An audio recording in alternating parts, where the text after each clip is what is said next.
people actually like damn near always know what they're doing, because he's talking about some I thought she forgot. That's how you, so he was wrong and he knew he was wrong, but he was like, oh, like, oh.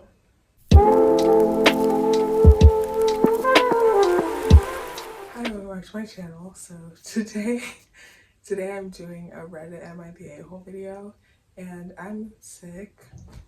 Like, no, I'm actually like sick low-key, so I know my voice sounds a little different, but I'm just gonna pretend that it's like a cute rasp that's like, you know, like attractive and like a little, you know what I mean? Like a little, and yeah.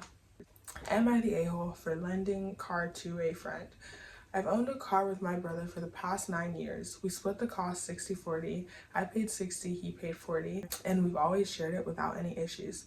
Either of us could use it whenever we needed to. About 4 years ago, we both got married and moved overseas for work. No, I'm suffering there.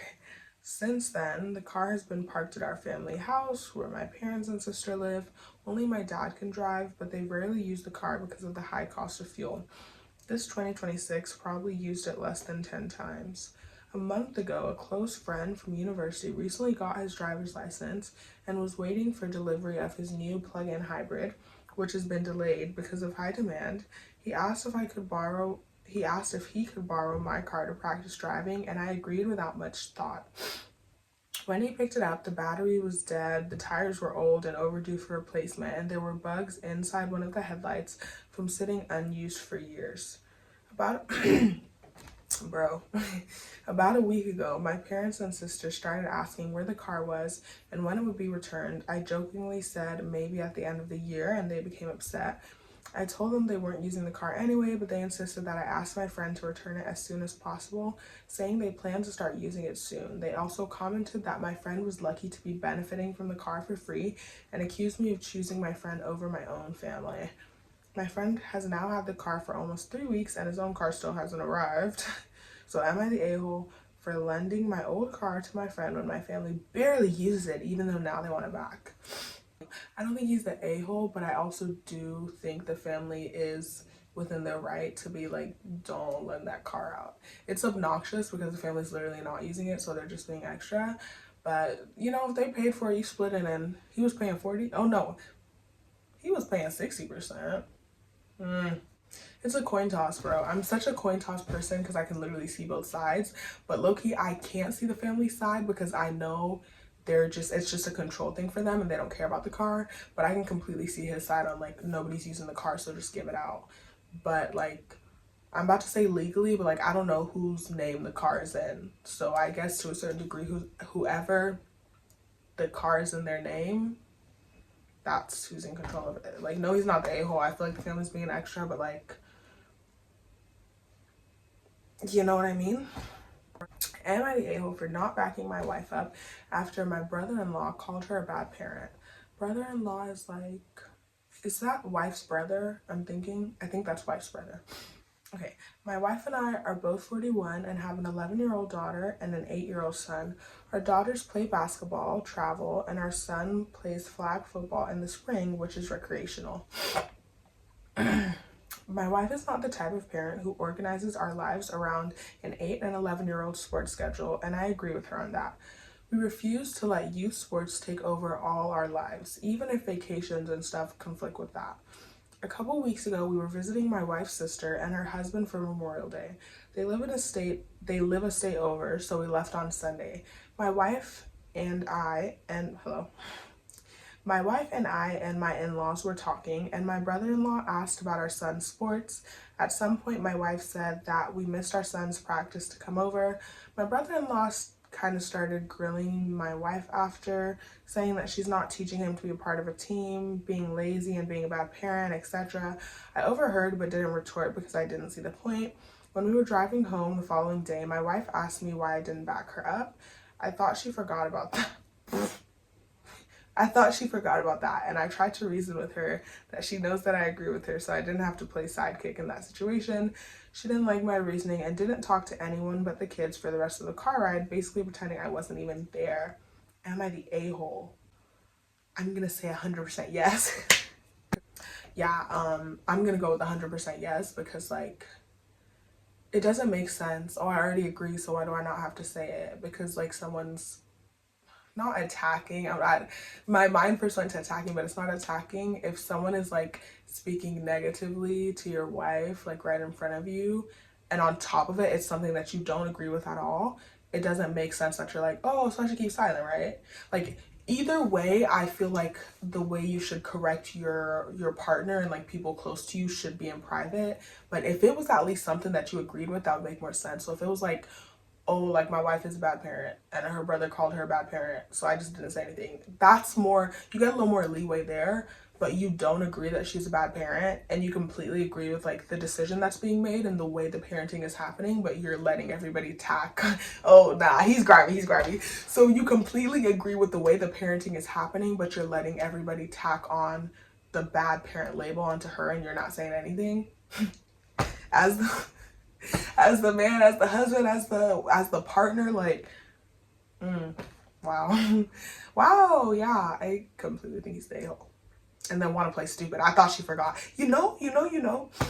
People actually like damn near always know what they're doing because he's talking about some I thought she forgot. That's how you, so he was wrong and he knew he was wrong, but he was like, oh, like, oh, that doesn't even make sense. Like, I completely agree with her, so that's why I kept quiet. If you completely agree with her, you need to be speaking up. But yeah.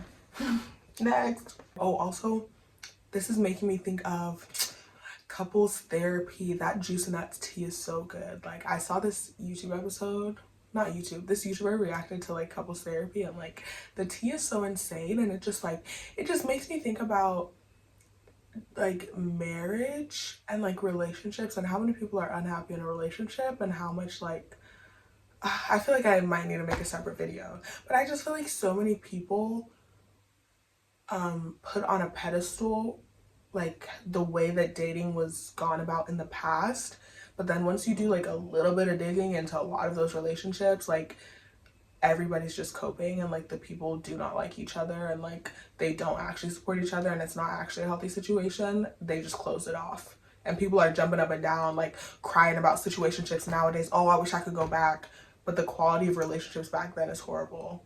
I low-key might do a longer video on this because I'm just like, because I keep on like hearing this like, oh, like back then when romance was real, but the like, hold on, bro. I'm just like, I don't know, so much going on. Anyways, am I the a-hole for saying my wife is acting like a bitch after she left me? I'm gonna say yes, because I would just want to keep her now. Okay, so my wife planned an event for us today that started at 7 a.m. We had to wake up a little earlier than usual because the drive was 30 minutes. Well, she ended up leaving me at home at 6:20 while I was almost finished getting ready.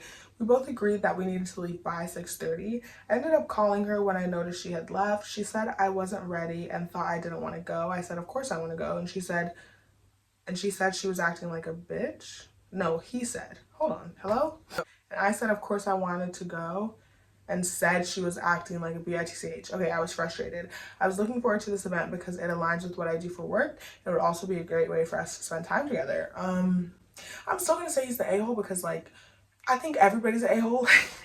But this is literally exactly what I'm talking about. Like, I don't feel like marriage and I don't feel like an exclusive relationship is something to clap about unless the quality of the relationship is good, and I don't know that that's like, I actually just need to do another video, but we'll see. But anyways, they're both a-holes. Obviously she's wrong for leaving him and like not communicating, but I don't care what's happening. You're not gonna call me on my name. Like, I don't care. I don't care if I robbed you in plain daylight. You're still not gonna call me on my name. So I feel like everybody's an a-hole in this situation. Like, and I look like, I'm not trying to victim blame. Oh God.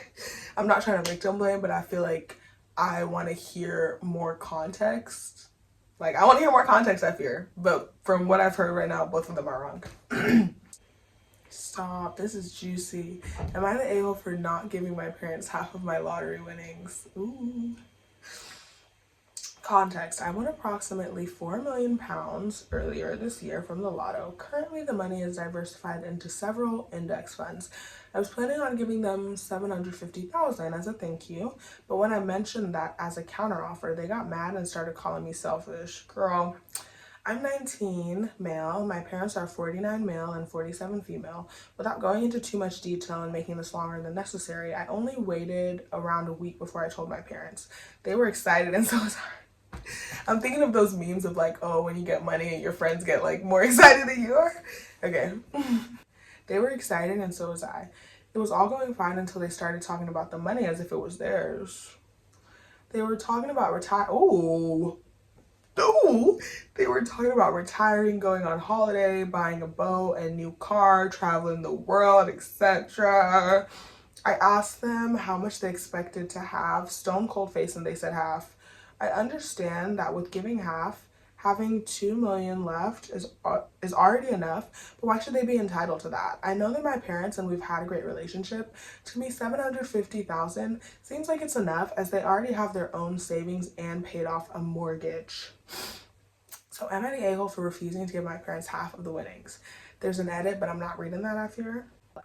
I don't think he's the a-hole at all because like it's hard because I try really hard not to let my trauma and my experience like overshadow the parent-child dynamic, but I feel like the objective truth is like a lot of parents don't do what they're supposed to and kind of like feel they feel like they've done good like just because they like did the bare minimum. I feel like housing your kid and taking care of your kid is the bare minimum, and people are always like, oh, I'm so grateful my parents did it, which is good, like gratitude is good, but that objectively is your parents' job because they forced you into this world. You didn't bring yourself into this world, you didn't ask them, there was no consent, like they literally forced you into this world. So like, yes, it is their job to take care of you. Genuinely no, like that's not cute. And no, they're getting excited talking about retirement and cars and da. Like that's how I know something's a little astray because like objectively, your child won. That is 100% your child's money. If you're an amazing parent and you guys have such a good relationship and the kid is just like, okay, I have to give this to you. Like, obviously, I love you so much, I want to do that. Amazing. If the kid a little greedy and he's like, no, I'm keeping that. It's his life, it's his money, it's his whatever. So like, I don't think he's the a-hole at all. Like, I don't know, the petty side of me now, just because you asked for half, I was gonna give you 750 and you asked for half, all egotistical, thinking now I really feel like you need nothing. Now I really feel like you need zero, low key. But like, yeah, I don't think he's a-hole at all. Like, the parents are too entitled. Like, from doing, this is what gets me, like, from doing your job though, you think you're entitled to like your child's success because you are a parent, but you forced yourself into parenthood. The child didn't force themselves into childhood. You know what I mean? You can't be entitled when parenting was 100% your consent and 0% the child's consent. So like, it is what it is. And like I said, now I was gonna give you 750. Now it's giving 0. Keep it cute. Okay, that's all for now. I need a rest. Hopefully I heal.